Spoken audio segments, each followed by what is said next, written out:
Okay, so just following up on what we did yesterday when we looked at elimination for the first time, we're just going to try and use those same concepts and just try to solve some word problems with it. So here's a problem that you guys looked at a couple lessons ago. We're traveling from St. John's to Halifax. It's 880 kilometers in total. We travel part of the trip by car, and that's going to be at a speed of 80 kilometers an hour. The rest of it is going to be by ferry at 16 kilometers an hour.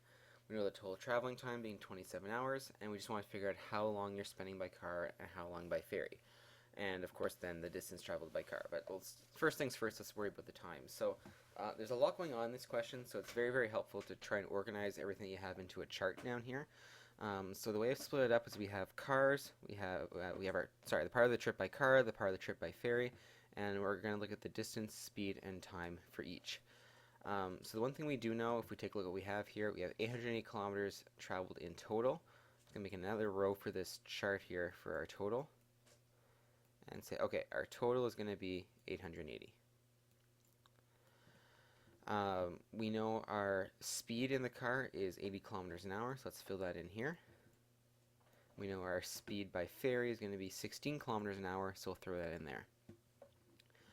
Last but not least, we have 27 hours in total for our trip, so we'll just throw that down here for our total. So that's everything that we know so far.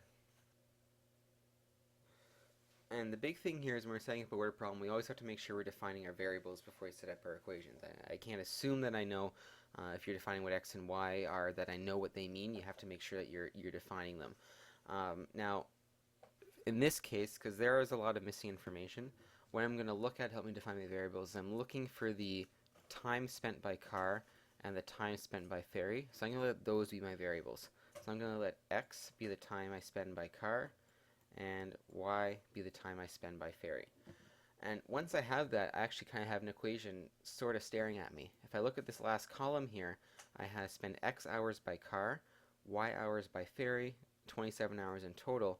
So right there, that gives me a total there, or an equation of x plus y equals 27. So that can be the first equation I use. Next thing I'm going to do is try and work out something with my distance over here. One thing you may remember from your science course in grade 9 or in grade 10 is the relationship between distance, speed, and time. So distance equals speed times time. And if that's the case, we can use the fact that we know the speed and the time for both the car and the ferry to create an expression for distance for both the car and the ferry. So if we travel 80 kilometers an hour for x hours, our distance is going to be 80x. So again, the number of hours times the number of kilometers per hour will give us our distance. For our ferry, 16 kilometers an hour for y hours, we get a distance of 16y. Putting that all together with our total, we have another equation we can use. Distance from the car plus distance from the ferry equals our total distance. So 80x plus 16y equals 880. Okay, once I have those two equations, I can now try and solve these using whatever method I like, but trying to practice what we did using what we learned yesterday, let's try and use elimination. So I'd like you to try and solve this on your own first. So give the video a pause, try it, and then we'll run through the answer together. Okay.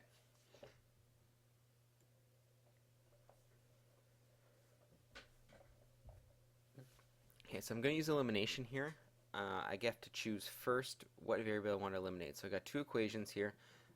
X plus y equals 27, 80x plus 16y equals 880. And I need to decide whether I want to try and eliminate x or y. It's about the same difficulty for each. In this case, I'm going to choose to eliminate y first. So if I take a look at this, x plus y equals 27, and again, if I want to use elimination, I've got to try and get the same coefficient on either the x or the y. If I want to eliminate y, I'm going to need a 16y here in this first equation. So to do that, I'm going to take this entire equation and multiply it by 16. Okay, so if I do that, I'm going to create another equation down here. So multiplying by 16, I'm going to get 16x plus 16y. And over here I'm going to have 16 times 27, not sure what that is. Can't do that one in my head. Run that through a calculator and you're going to get 432. And just for the sake of making things a little bit easier, I'm just going to number that equation 3. So now I can set this up for elimination. So I've got 16y here, 16y here. So I can eliminate this variable by subtracting these two equations. So I'm going to do equation 3 minus equation 2. So I'm going to have 16x minus 80x, which will give me negative 64x. 16y minus 16y eliminates those, and then I have 432 minus 880 to give me negative 448. Okay, solving for x, dividing both sides of that equation by negative 64 will give me 7.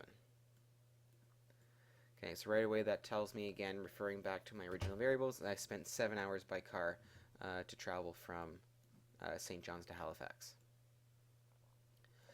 Okay, I want to find the, so that's a good start. I found the time by car. Got to find the time by ferry. So let's use one of my original equations here, remembering that I know that x plus y adds to 27.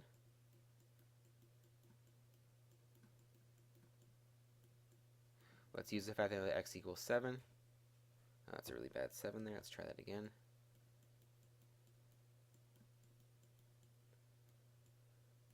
Okay, solve for y, and there you get 20 hours by ferry. Okay, so once we've done that, we've basically answered most of the question. The only thing we haven't really touched on yet is figuring out that total distance traveled by car. That last little bit here is sort of tacked on to the end, and we already have everything we need. So remember that we found the time by car. We found it to be 7 hours. We know the distance by car to be 80x. So once we know that x is 7, the distance by car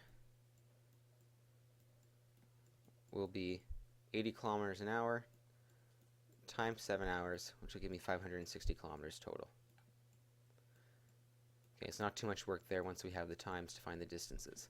We could find the distance by ferry as well. Didn't ask for it here, but we could find it. And in case you're wondering, that's all the information we need to know for this question. So car 7 hours, 560 kilometers, ferry 20 hours, 320 kilometers. Okay, hopefully that one went okay. Let's give the next one a try. So I want you guys to take a minute, read through this one, try and set up the two equations on your own first. This one can be a little bit tricky, especially dealing with those percentages of alcohol. So try and set up the equations and check your answers in a sec. So to define my variables, I'm looking for the amount of kilograms of each of the types of solution, one being a 60% alcohol solution, one being a 40% solution. So I'm going to choose x and y as my variables. I'll let x represent the amount of the first solution, the 60%, y be the amount of the 40% alcohol solution. Okay, so not sure what your chemistry background is when dealing with solutions, but the whole idea is here, we're going to have 400 kilograms of a solution. So a solution being a mixture of, in this case, alcohol and water. So the 400 kilograms of the solution, of which 51% of it is going to be alcohol, the rest of it's going to be water. That's what we're trying to make.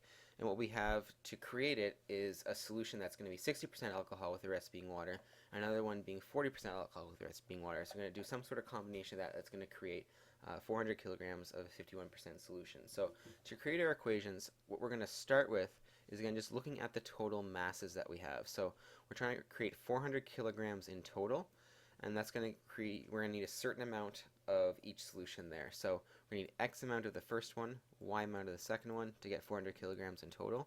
So for my first equation, I can create X plus Y equals 400. Okay, so the first one's done. Now I need to somehow take into account this percentage of alcohol that's going to be in the solution. So when I'm putting everything together, from my first solution, whatever amount I use, 60% of it's going to be alcohol. So I'm going to represent that, again, turning 60% into a decimal, but dividing by 100. I'm going to have 0.60x. So 60% of my first solution is going to be alcohol. Okay, from the amount of the second solution I choose, the y, 40% of it's going to be alcohol. So that's going to give me 0.40y. Okay, in my final solution, 51% of it is going to be alcohol. So 51% of my final solution is alcohol, but 51% of what? 51% of the total weight, total amount of that final solution. So 0.51 times the 400 kilograms from my final amount. So you can simplify the right side of that equation. 0.51 times 400 should simplify to give me 204. Okay, so that's going to be my second equation. Okay, I'm going to let you guys try and solve this one on your own. I'm not going to go through the steps here. Now, this might be one where you actually find it a little bit easier to potentially use substitution. If you want, you could isolate for a variable in this equation without too much difficulty and replace it in the other equation and solve. Or you can try to use elimination here. If you want some extra practice with elimination, try that here. But when you're finished, you end up with the following answers down here. You should get 220 kilograms of the first, the 60% solution, 180 kilograms of the 40% solution. So work through that and hopefully get to that answer. If not, please ask me a question and we'll run through that one together. Okay, moving on. We got one more example left in this one right here. And this one's a little bit tricky. It takes some thinking about. So reading through it, we have a river boat. So somebody's rowing and they're going down a river. It's a 24-kilometer trip. And with the current, it takes them 2 hours. When they make the return trip against the current, it takes them 3 hours to come back. And I want to figure out the speed of the boat in still water. So when I say the boat in still water, that means how fast would they be paddling, how fast would they be traveling if there was no current pushing it or pushing it down the river or pushing against it coming back. So how fast can the boat go on its own, and how fast is the actual current of the river working for or against the boat. So to find my variables, again, look at what I'm trying to find. I'm trying to find the speed of the boat in still water, and the speed of the boat of the current. So I'm going to let those be my variables, and I just chose B and C to represent that. So B representing the speed of the boat in still water, and C representing the speed of the current. I'm just going to fill in whatever information I know into this table. So just like before with that example when we're going from Halifax to St. John's, there's distance, speed, and time, both with and against the current. So just filling in what I know here.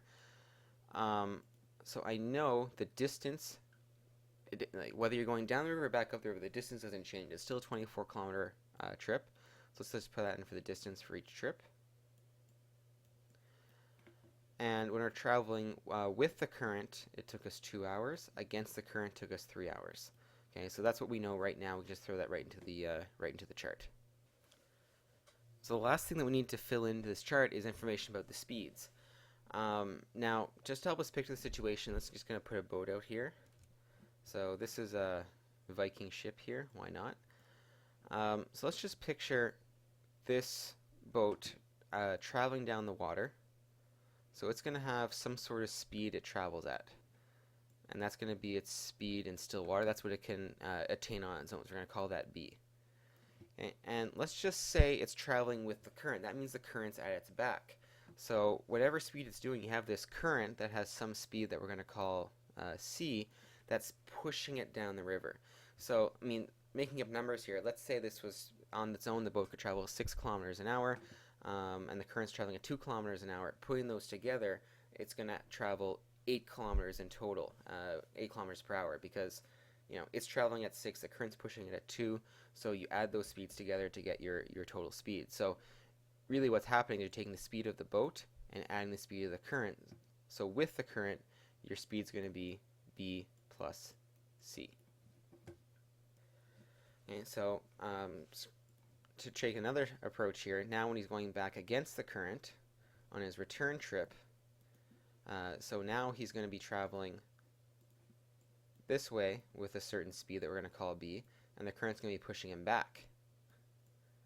So again, using the same speeds as before, if it can travel 8 kilometers an hour, current's pushing him back at 2, he's actually only going to be traveling 6 kilometers an hour because the current's working against him. So our speed going against the current is going to be B minus C. So putting that all together, remembering that distance equals speed times time, we can actually have a different equation for both with and against the current. With the current, your distance is 24, your speed is B plus C, and your time is 2. Okay, I'm about to run out of time here, so you'll have to continue this on the next video.